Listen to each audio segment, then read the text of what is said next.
Hi,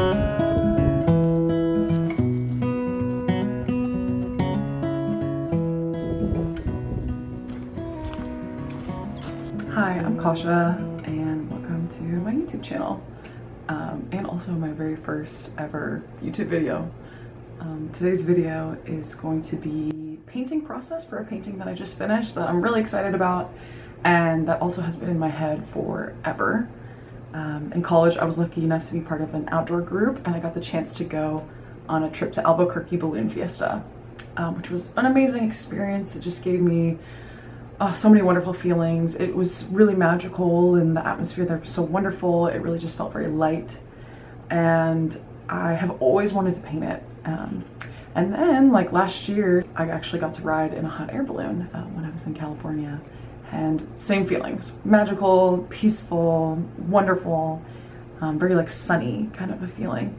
And so that's what I really wanted to portray with this painting. So I hope that's what I actually got out of it. I feel like it did, but you know, we'll see what everybody else thinks as well. I actually took a bunch of photos when I was at the ABQ Balloon Fiesta, and I kind of merged some of those photos together to make this painting. So I actually got to use my own references, which also feels really cool.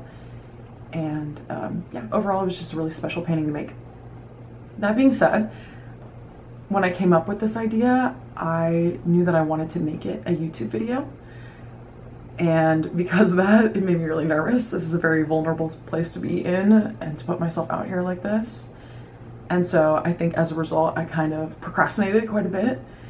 So this has been a work in progress, like on and off for a few months. So you'll see my hair's like a totally different color. And actually it's changed a few times since then too. So it's been some time for sure. I think just like being nervous to make this made me definitely push it back quite a bit. But that being said, I finished it, and I finished the whole video as well, except for this intro. And so here we are. I hope you enjoyed the video, and I think it's pretty good. So if you like it, give it a little like, give it a little comment, you know what it is. And I'll see you at the end of the video. Bye.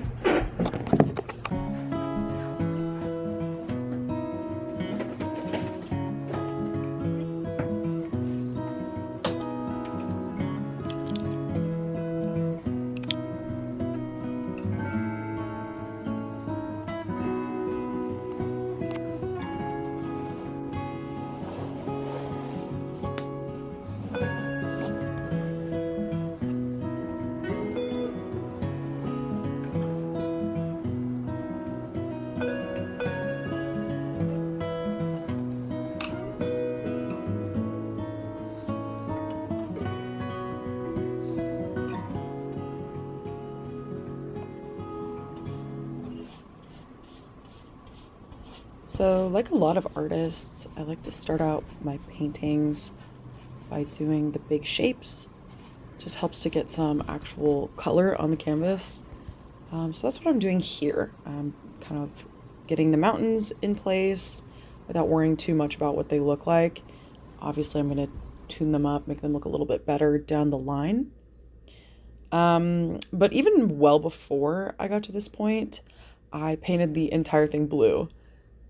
At the time, this was probably a few months ago, my logic was, look, the sky is blue. This is going to help me out and make it that much easier for me to paint this picture. The background will already be blue, and then I won't have to worry about painting over it.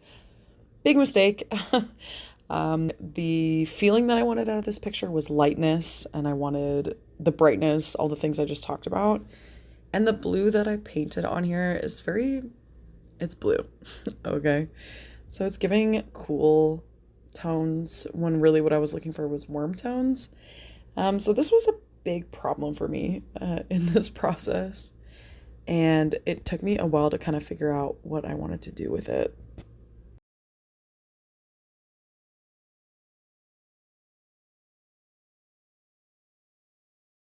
Eventually, after sitting on it for some time, I decided to just warm up the front of the painting, which I'll show you more of that later, and paint over the sky all over again. So I think if I were to redo this painting, I would probably paint the background like something fun and bright. I don't know, maybe like a bright pink or something.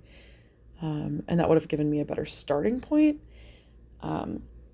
I know a lot of people are doing this right now, but I also love this trend of painting the background first, some kind of color. So then that way you're not working against white the whole time and you're not working to cover up white spots.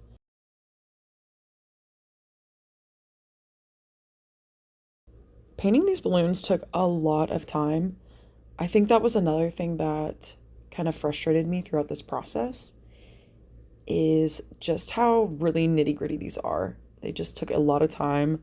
Like you probably saw on just that one line. I mean, it was minutes per line, which adds up over time quite a bit. And because I did this so long ago, I can really see the difference between where I was then as an artist versus now. I feel like now I'm a little more, I don't know, careless. I don't know if that's the right word I want to use because I do feel like it's an improvement in a way. I think at the time I was just such a perfectionist. Every line needed to be perfect, every edge needed to be crispy, and it really slowed me down. And I feel like I burnt out a little bit because of it.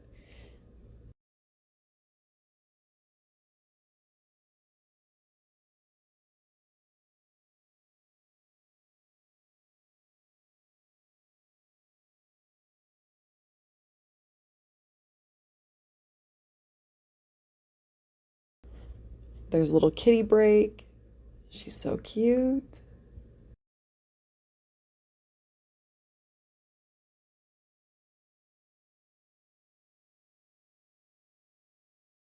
And back to the painting with my sweet kitty in the background. That one's Moon. So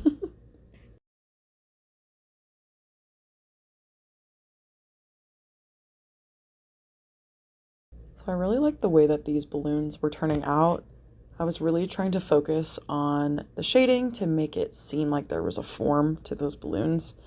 Obviously, I'm working on a flat surface. Um, yeah, sorry, my hand's in the way here. Oops. But by kind of changing the color in each one of those stripes to go from that like light on the right side all the way to the left where it gets a lot darker, I feel like it gave the balloons those rounded forms, which I was really looking for. But again, it just took so long because for each one of those stripes, I was mixing colors, and acrylics dry super duper fast. I think next time I do a painting like this, I need to experiment with using some oils. I know a lot of artists talk about adding oils to their acrylics, which helps to slow down how fast they're drying. So that might be my next project. But yeah, because everything dries so quick, I really had to mix a lot of these colors multiple times to make sure that they worked on the canvas.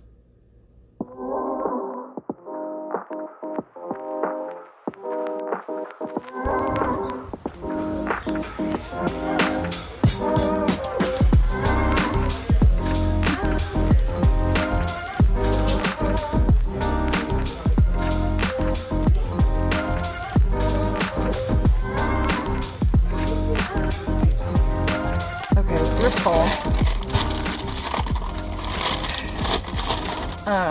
Here's all the stuff we got from Uncommon Objects. I got this cute little hawking bird. Look at that face. Okay. And then I got this little vase thing. It's actually really heavy, but it's just so cute. I really like it. I'm gonna put some flowers in it, maybe some like fake ones or dried ones or something. And then I also got this ring. This ring is really cute. Little snake ring.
Okay, so we're down to the final stretch, and this is the part where I actually follow through on that inverse I was talking about. So making everything, you know, kind of in the front, these cooler tones, while the sky, the balloon's kind of towards the back, and then a little bit in the front too, let's be honest, a little more warm.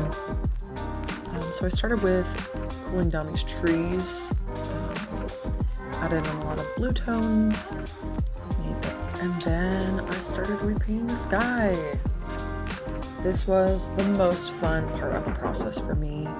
This is the part where I really got to let go of control and just have fun and really just let the art flow.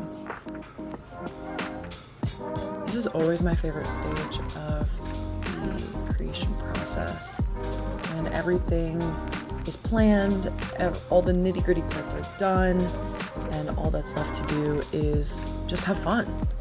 And so really all that I was using at this point is just intuition, brush strokes, and having fun. So like I said, I warmed up the back to give the sky kind of this magical feeling, and brought that orange glow over the mountains, and still let the painting fade into that blue. I really wasn't even sure up until the last minute if I was going to do that, but I decided to leave it. Reason being, I think it helps to connect everything together, because that was the base color for everything that I painted before. And then I started painting the mountains. And as soon as I put this brushstroke down, genuinely I was like, oh, I've made a huge mistake, because I think the colors were already looking nice. So I didn't end up recording this part because I was nervous about it, but you can see how much better it looks now, all these purple colors. I think this ended up being one of those very happy accidents. And I ended up getting this wonderful contrast with the yellow sky, bringing all these purple colors into the mountains.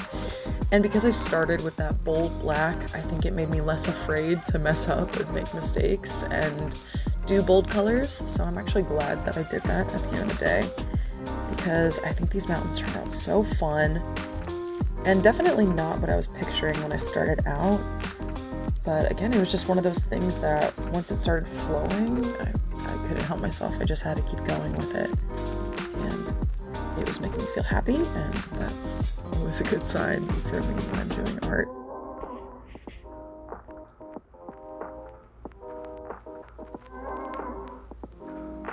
But we are really in the home stretch now. This is almost it. All I have left after this is just to paint the baskets of the balloons. And then once that's done, it's going to be all finished. And this piece that I've had in my head forever, like I said, is actually going to be done. Always a good feeling.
So that's it. It's finally done. I can't believe I did it, and I have to say some of these last minute changes that I made really made it pop. I struggled quite a bit like throughout the whole process, just with like ugly stages and just generally being unhappy with my process. And I think because it took so long to make, I actually got to feel the differences of my painting journey, how I feel as a painter, since it was over so much time. So like towards the end, I just felt so much more confident, and it was easier for me to like try things and make mistakes and be okay with it, versus the beginning of the process where like every little line needed to be perfect, everything needed to be in line. So it worked out really great, and I just can't believe I painted this. I'm really happy with it. I think it looks great, and I hope you like it too. But that's it. I hope you have a wonderful day, and yeah, bye.